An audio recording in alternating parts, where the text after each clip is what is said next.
ओम शांति। आज की कहानी का टाइटल है सज़ा या मज़ा। इस कहानी में एक मित्र दूसरे मित्र के सामने एक शर्त रखता है कि अगर वो 1 महीने तक एकांत कमरे में बिना किसी से मिले, बिना किसी से बात किए अगर वो रहता है तो उसे वो 10 लाख नगद इनाम देगा। पहला मित्र ये शर्त को स्वीकार कर लेता है। कुछ किताबें और भोजन लेकर वो एक कमरे में अकेले रहने चले जाता है। कुछ दिन तो उसने किताबों को पढ़ने और भोजन आदि बनाने में अपना समय व्यतीत किया, पर धीरे धीरे उसे अकेलापन अब बर्दाश्त नहीं हो रहा था। उसको लगा कि ये शर्त को तोड़कर मैं वापस अपने घर चले जाऊं। पर जब भी उसे 10 लाख रुपए रकम का ख्याल आता तो वो अपने मन को समझाता, नहीं, मुझे हार नहीं माननी है। कुछ दिनों के बाद उसे अब अकेलापन अच्छा लगने लगा। एकांत में वो बहुत ही शांति की अनुभूति करने लगा और आत्मचिंतन करने लगा। पर उधर उसका दोस्त परेशान होने लगा कि शर्त पूरा होगा तो मुझे 10 लाख रुपए देना पड़ेगा।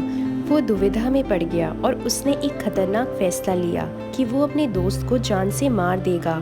अगर वो मर जाएगा तो उसे रुपए नहीं देने पड़ेंगे।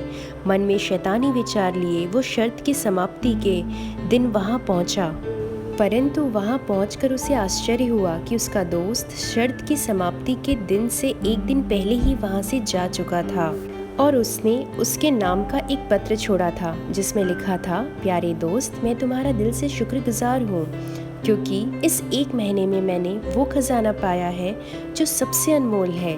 इसके लिए मैं तुम्हारा हमेशा आभारी रहूँगा। एकांत में रहकर मैंने असीम शांति और सुख की अनुभूति की है और मेरी समझ में अब आ गया है कि हमारी ज़रूरतें जितनी कम होगी उतनी अधिक शांति की अनुभूति होगी। इसलिए मैं अपनी ओर से शर्त को तोड़ रहा हूँ। अब मुझे तुम्हारे पैसों की आवश्यकता नहीं है। अपना ध्यान रखना। ईश्वर तुम्हारा मंगल करे। भाषा में 2 शब्द है, एक है अकेलापन और एक है एकांत। एक है लोनलीनेस और एक है सॉलिट्यूड। शब्दकोश कहता है दोनों का अर्थ एक ही है, अकेले होने की अवस्था, पर अध्यात्म कुछ और ही कहता है। अकेलापन दुख की अवस्था है, एकांत आनंद की अवस्था है। अकेलापन जैसे श्राप है, एकांत जैसे वरदान है। अकेलेपन में इंसान कमज़ोर हो जाता है, शक्तिहीन हो जाता है और एकांत में वो शक्तिशाली बन जाता है। विचार करने की बात ये है, क्यों है ये अकेलापन, क्यों ये आता है? क्यों ये हमें लगता है कि उसने हमारा साथ छोड़ दिया, कोई हमसे दूर हो गया, जबकि परमात्मा निरंतर हमारे साथ है। अमेरिका के आर्मी का एक सिपाही अपने साथियों से अलग हो गया और उसके पीछे सारे शत्रु लग गए और वो भागने लगा। सभी के पास हथियार थे, वो अकेला था और भागते जा रहा था। कहाँ जाए कुछ समझ नहीं आ रहा था। अचानक से उसे एक खंडर जैसा घर दिखता है। सोचता है यहाँ जाकर छिप जाता हूँ और वो वहाँ जाकर छिप जाता है और उस खंडर में बहुत सारे कमरे बने हुए हैं और वो एक कमरे में जाकर दुबक कर बैठ जाता है और थोड़ी ही देर में वो देखता है वो सारे सिपाही वहाँ आ गए हैं और उसे ढूंढ रहे हैं और वो मन ही मन सोचने लगता है कि अब ये सिपाही कमरे का दरवाज़ा खोलेंगे और मुझे गोली मार देंगे। ऐसी अवस्था में वो भगवान को याद करता है, हे प्रभु, तू मेरी रक्षा कर, मैं समर्पण करता हूँ क्योंकि वे अनेक हैं और मैं अकेला हूँ। उतने में एक मकड़ी उस कमरे के दरवाजे के बाहर अपना जाल बुनना शुरू कर देती है। थोड़े समय में वहाँ पर एक बड़ा सा जाल दिखने लगता है और वो सारे सिपाही यहाँ वहाँ उसको ढूंढ ही रहे थे कि जैसे मिले तो उसे हम मार ही डालें, और वो एक प्रभु की याद में मग्न बैठा हुआ था।